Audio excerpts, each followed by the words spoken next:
Hi, and welcome to a Red Branch Media Lunch and Learn. I'm Jenny Crumrine, and I am going to be teaching about account-based marketing today.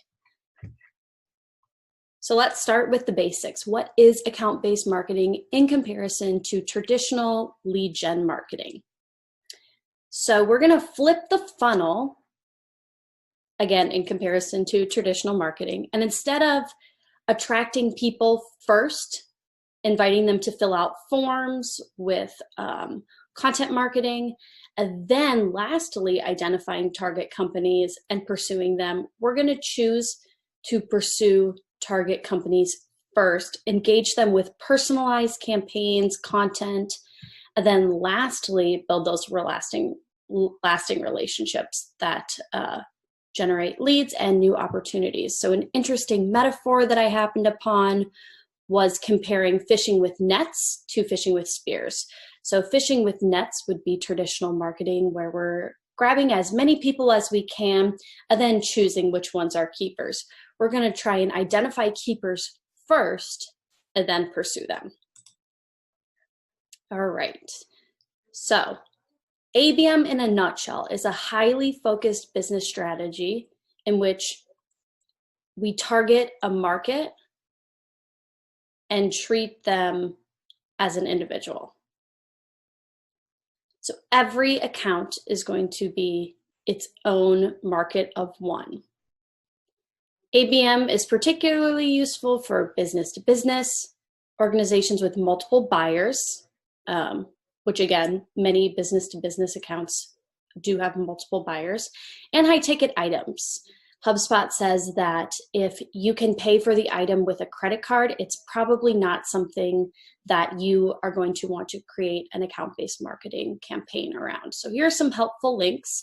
HubSpot has a great ultimate guide to ABM, and then of course HubSpot's lesson, which is only about 20 minutes and very helpful.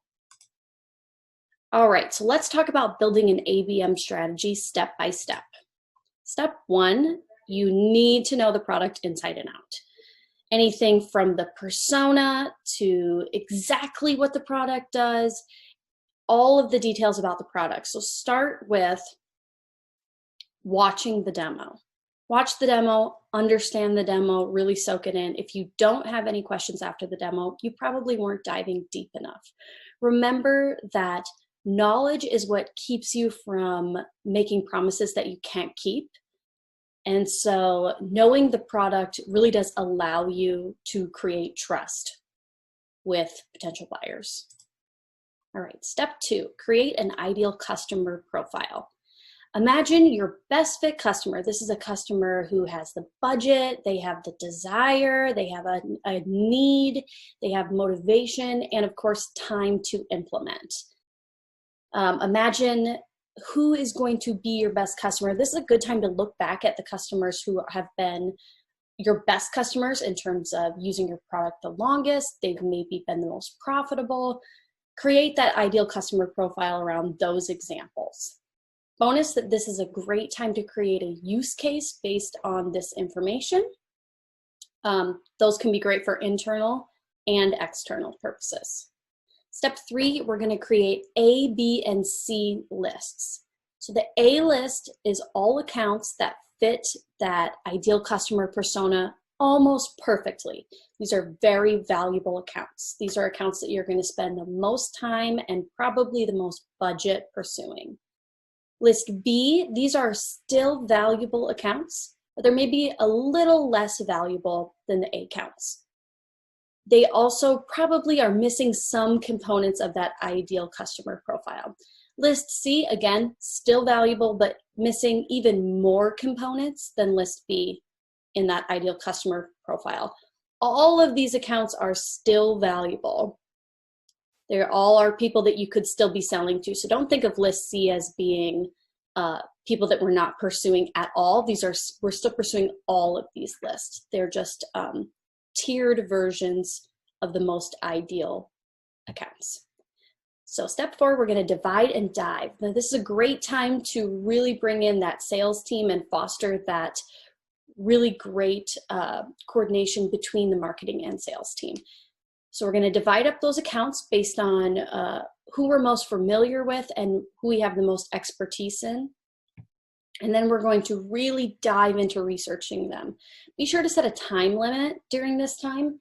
You might find that if you don't set a time limit during this time, you might research so deeply that you never actually get to building out the campaign, because we kind of get in an analysis paralysis where we just learn and learn and learn, and then we don't actually execute. So be sure that you set a time limit based on this.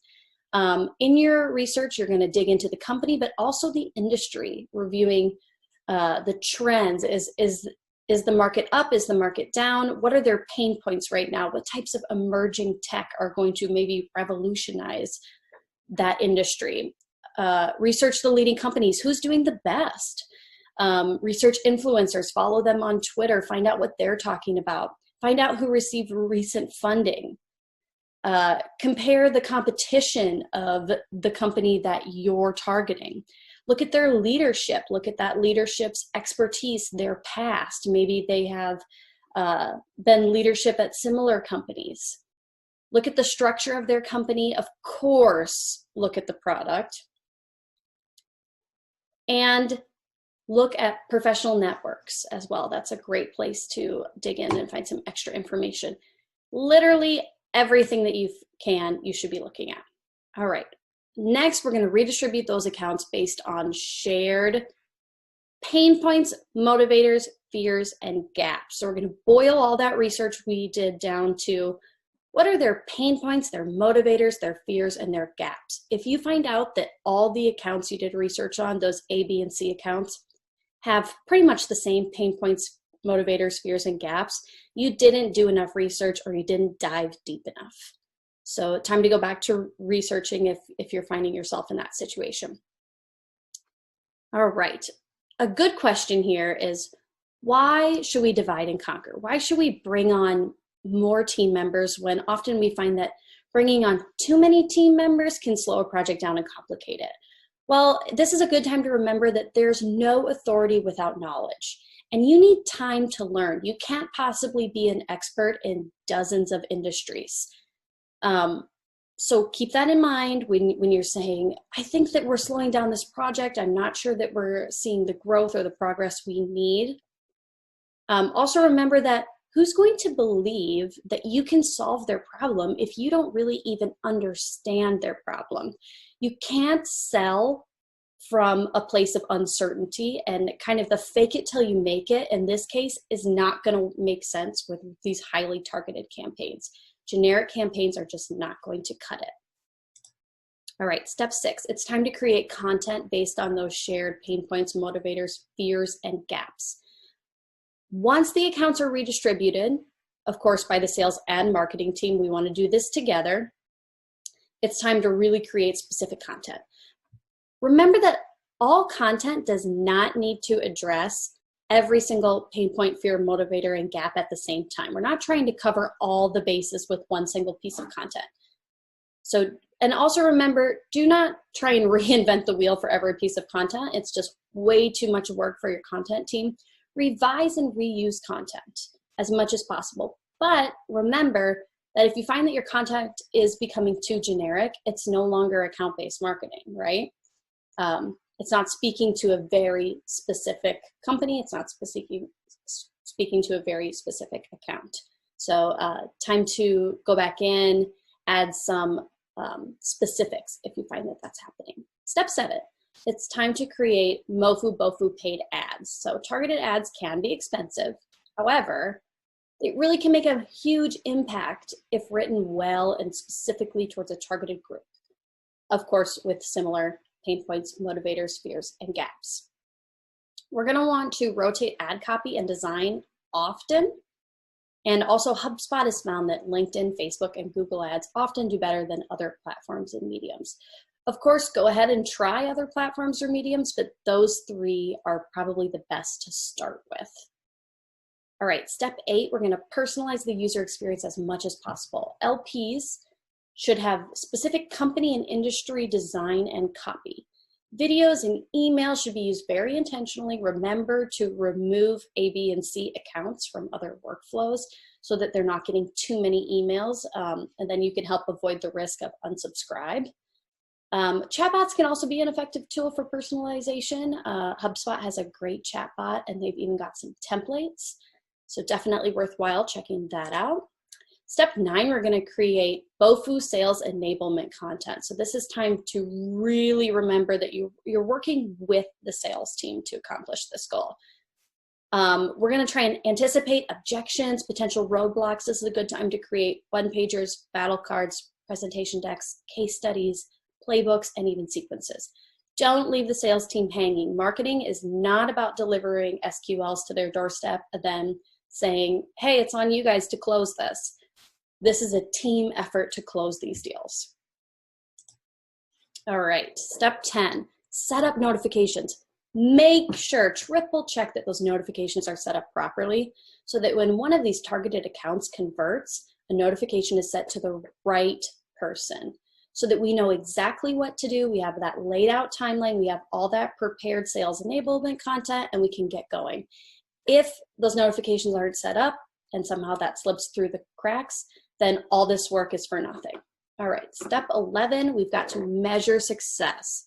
Of course, at the end of any campaign, we have to find out if our time and our budget was worth it.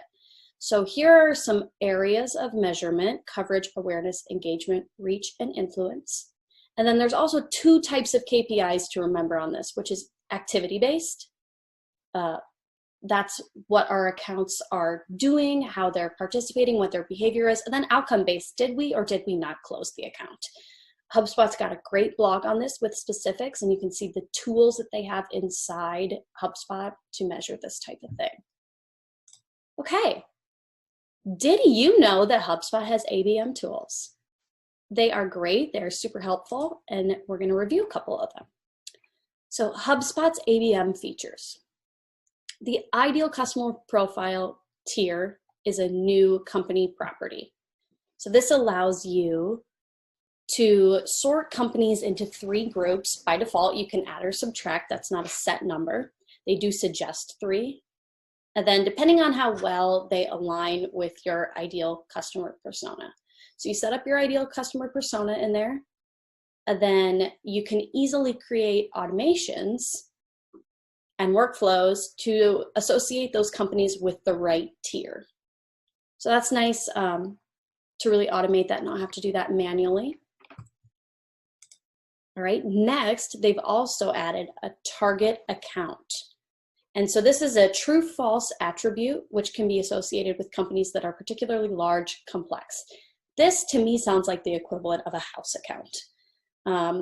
This is somebody who deserves extra attention, super personalized content, an account that we're being very, very intentional with. Remember that target accounts are not necessarily A-tier accounts. They're definitely not all A-tier accounts. I would say maybe this is considered like an A+ account. And that's why HubSpot suggests that you mark them manually instead of creating a workflow with this. All right. Additionally, HubSpot has a new contact property, which is buying role. The defaults for these are blocker, budget, holder, champion, decision maker, end user, executive sponsor, influencer, and legal and compliance. HubSpot suggests that you define these and narrow these with your sales team to really clear up what do these mean.